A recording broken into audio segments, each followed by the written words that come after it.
Jacobin club के बारे में मालूम चल गया क्या था? जैकोबिन क्लब के बारे में पूरा मालूम चल गया क्या था? कोई डाउट उसमें? अब जैकोबिन क्लब के बारे में जब पूछा जाए ना तो आप उसके बारे में के पॉइंट तक लिख सकते हैं, ठीक है ना। यदि उतना भी याद नहीं रहे तो 5 से 7 पॉइंट तो आपको लिखना ही पड़ेगा, ठीक है। आगे अब क्या यहाँ पे देखो, यहाँ पे later the assembly, later the assembly, यहाँ पे केवल असेंबली लिखा हुआ है, इसका मतलब क्या समझेंगे? National assembly. और नेशनल असेंबली का मतलब क्या समझेंगे? किसने? हाँ, जिसने कॉन्स्टिट्यूशन बनाया। कॉन्स्टिट्यूशन किसने बनाया? थर्ड स्टेट, यानी कि थर्ड स्टेट का जो 6 से रिप्रेजेंटेटिव थे ना, उन्होंने बनाया। और जैकोबिन क्लब में हमारे सारे के सारे छोटे मोटे लोग ही रहा करते थे हमारे, है ना, जैकोबिन, वो भी थर्ड स्टेट के लोग। अब क्या है, later the assembly imprison the royal family. अब देखो यहाँ पे क्या हो गया, असेंबली यानी कि नेशनल असेंबली के लोगों ने बाद में रॉयल फैमिली यानी कि राजघराने के लोगों को जेल में डालना शुरू कर दिया। सोचो क्या सिस्टम पलट रहा है यहाँ पे, अचानक पलट जा रहा है। एक ऐसा समय था जब इनको जेल में डाला जा रहा था, यानी कि थर्ड स्टेट के लोगों को जेल में डाला जा रहा है, लेकिन एक ऐसा समय आ गया है जहाँ पे कि यही लोग राजा को जेल में डाल दे रहा है। सोचो, है ना, ये हो गया। आगे, election where held from now all men of 21 years and above regardless of wealth got the right to vote। अब यहाँ पे जब इतना कुछ होने के बाद अब यहाँ पे एक नया सिस्टम जब लागू हुआ। अब याद करो उस समय पे वोटिंग कौन दे सकता था? केवल एक्टिव सिटीजन। हाँ बोलो। हाँ, पहले सिस्टम ये था कि कोई भी इंसान, मतलब कि कोई भी नहीं, केवल पुरुष, केवल पुरुष जो कि केवल और केवल 25 साल या 25 साल के ऊपर के हैं और वो एक लेबर के 3 दिन के वेज के जितना भी वो टैक्स पे करते हैं तो वो वोट दे सकता है।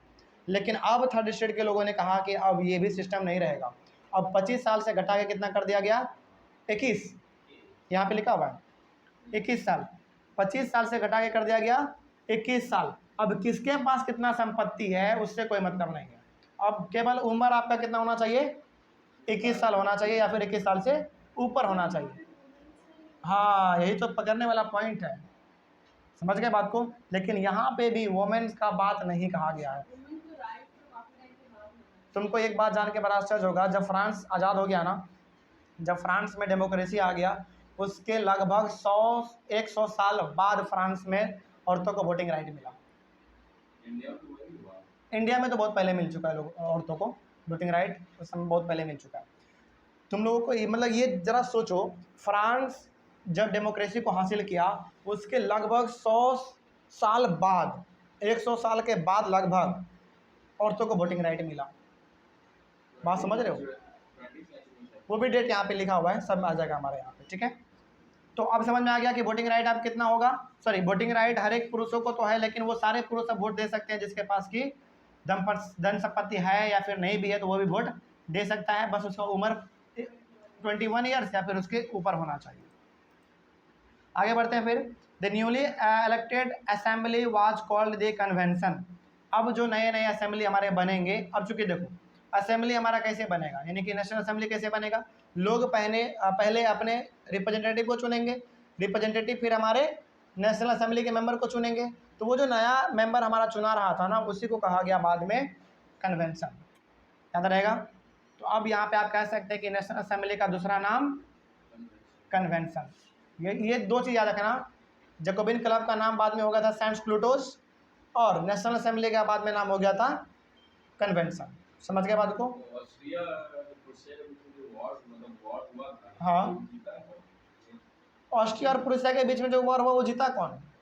देखो ऑब्वियस ही बात है कि जीता तो मिडिल क्लास वाले लोग ही होंगे, क्योंकि जब ये लोग जीते होंगे तभी तो ये लोग राजघराने के फैमिली को उठा के जेल में डाल पा रहे हैं। ये हार जाते तो इनके पास पावर ही नहीं रहता, वही लोग जीते होंगे तभी तो वो लोग जेल में उठा के डाल पा रहे हैं वो, है ना।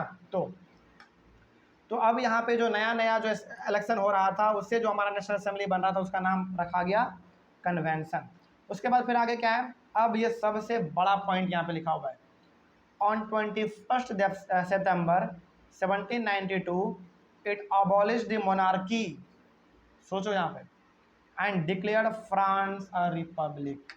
आपसे पूछेगा कि फ्रांस रिपब्लिक कब बना?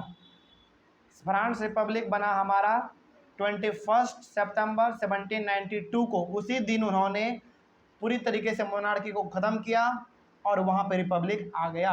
और रिपब्लिक का मतलब क्या होता है, देखो यहाँ पे लिखा हुआ है, republic is a form of government where the people elect the government including the head of the government. मतलब ये कि अब लोग अपने रिप्रेजेंटेटिव को चुनेंगे, यानी कि अपने एमएलए एमपी को चुनेंगे, ठीक है, और उसका जो हेड होगा ना, उसका भी जो हेड होगा, जो कि हमारा बाद में प्राइम मिनिस्टर कहलाता है इंडिया में, वहाँ पे तो प्रेसिडेंट कहलाएगा। अच्छा हाँ, एक बात और, हमारे इंडिया में ना प्राइम मिनिस्टर वाला भी सिस्टम है और प्रेसिडेंट वाला भी सिस्टम है, लेकिन बहुत सारे फॉरेन कंट्री में ना प्राइम मिनिस्टर वाला सिस्टम नहीं है, सिर्फ प्रेसिडेंट वाला सिस्टम है। तो वहाँ पे जो प्रेसिडेंट चुना जाएगा वो सारे के सारे रिप्रेजेंटेटिव के द्वारा चुना जाएगा। तो हम लोग भी अपने कंट्री में डायरेक्ट नहीं चुनते हैं, हमारे रिप्रेजेंटेटिव यानी कि हमारे लीडर चुनते हैं उनको। तो अब आपको यहाँ पे मालूम चल रहा है, ये डेट याद रखना, 21 सितंबर 1792, इसी दिन इसी दिन जो है हमारा फ्रांस पूरी तरीके से रिपब्लिक हो गया था। याद रहेगा? कोई डाउट होगा इसमें? चलो कहाँ चला गया, कहाँ गया, हाँ यहाँ पे है, समझ गए बात को? तो 21 सितंबर 1792 याद रहेगा ये डेट। आगे बढ़ते हैं फिर। There is no hereditary monarchy. अब चूंकि रिपब्लिक आ गया है तो क्या यहाँ पे कोई भी मोनार्की वाला सिस्टम रहेगा? कोई भी मोनार्की वाला सिस्टम नहीं। अच्छा यहाँ पे एक वर्ड लिखा हुआ है हेरिडिटरी मोनार्की, इसका मतलब समझ में आता है क्या होता है? हाँ, मोनार्की का मतलब तो समझ में आता है कि ऐसा शासन जहाँ पे कि राजा वाला शासन हो। लेकिन हेरिडिटरी मोनार्की का मतलब हो गया कि एक के बाद जो राजा बनता जाता था ना, राजा का बेटा राजा, फिर बेटा का राजा, फिर बेटा का राजा, इस प्रकार से अब वो सिस्टम खत्म। समझ गए? राजा का बेटा राजा ना, अरे राजा का बेटा राजा बना ना, फिर वो बाप बनेगा ना, फिर उसका बेटा राजा बनेगा ना, यही हो गया हमारा हेरिडिटरी मोनार्की। तो ये पूरी तरीके से खत्म कर दिया गया। Louis 16 was sentenced to death by a court on the charge of treason. Louis 16 को देशद्रोही के मामले में, देशद्रोही का मतलब ये हो गया ना कि अपने देश से गद्दारी करना। अब गद्दारी बहुत प्रकार से हो सकता है कि वो टैक्स के रूप में गद्दारी किया हो, टैक्स का पैसा वो अपने पास रख लिया हो, है ना, या फिर कोई और गलत काम किया हो। तो लुइस 16 को कोर्ट ने क्या किया? सजा सुनाया, ठीक है ना। और on 21 January 1793 he was executed publicly at the Place de la concord.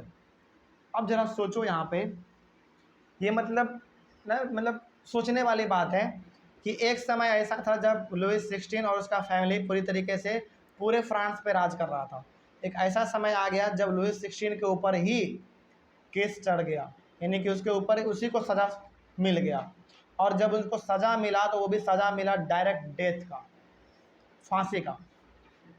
वो भी उनको मिला था सज़ा किस रूप में? देशद्रोही के मामले में, यानी कि अपने देश से कुछ गद्दारी किया होगा, है ना। बात समझ में आ रहा है? तो उसको लास्टली 21 जनवरी 1793 को publicly place de la concord, एक जगह वहाँ पे है ना, वहीं पे इसको पब्लिकली लोगों के सामने फांसी पे राजा को लटका दिया गया होगा। क्या लटका दिया गया? अब जरा अपने दिमाग में थोड़ा इमेजिन करो कि एक ऐसा जगह है जहाँ पे कि राजा को लोगों के सामने फांसी पे लटकाया जा रहा है, क्या मंजर होगा उस समय, क्या मतलब सीन वहाँ पे बन रहा होगा? क्या बोल रही है? कौन सा मूवी? RRR। अभी तो देखे नहीं है, खैर देख लेंगे। तो यदि देखे हो तुम लोग तो कनेक्ट कर पा रहे होगे ना कि जब एक राजा को इतना पब्लिकली यानी कि लोगों के सामने लटकाया जाए तो क्या उसका इज्जत रहेगा, है ना। तो आगे बढ़ते हैं फिर। The queen Marie Antoinette was also sentenced to death by a court on the charge of treason, यानी कि उनकी रानी जो थी ना मैरी एंटोनियट, उनको भी सेम केस में कोर्ट के द्वारा सजा सुनाया गया और उनको भी जाके फांसी के ऊपर लटका दिया गया। समझ रहे हो बात को क्या कह रहे हैं? तो अब यहाँ से आप यहाँ पे कह सकते हैं कि पूरी तरीके से फ्रांस में राजा वाला सिस्टम जो था हमारा पूरी तरीके से ख़त्म हो चुका है। अब जरा एक चीज़ तुम लोगों को एक बार हम रिवाइज करवा दे रहे हैं कि लुइस 16 राजा था वहाँ का। एक ऐसा समय आ गया जब कि लुइस 16 लास्ट राजा हो गया ना, लुइस फैमिली का वो लास्ट राजा हो गया। उसके बाद फिर हमारा जो है ना पूरी तरीके से फ्रांस रिपब्लिक बन गया, है ना। अब राजा वहाँ पे नहीं बनेगा राजा, मतलब कि राजा का बेटा राजा नहीं बनेगा वहाँ पे। अब वहाँ पे कौन लोग रूल करेंगे? वो लोग रूल करेंगे जो कि लोग उसको चुनेंगे। समझ गए बात को? चलो आगे फिर। आगे और नहीं। बिल्कुल, एक छोटा सा टॉपिक है रेन ऑफ टेरर, छोटा सा टॉपिक है रेन ऑफ टेरर, लगभग ठीक ठाक है।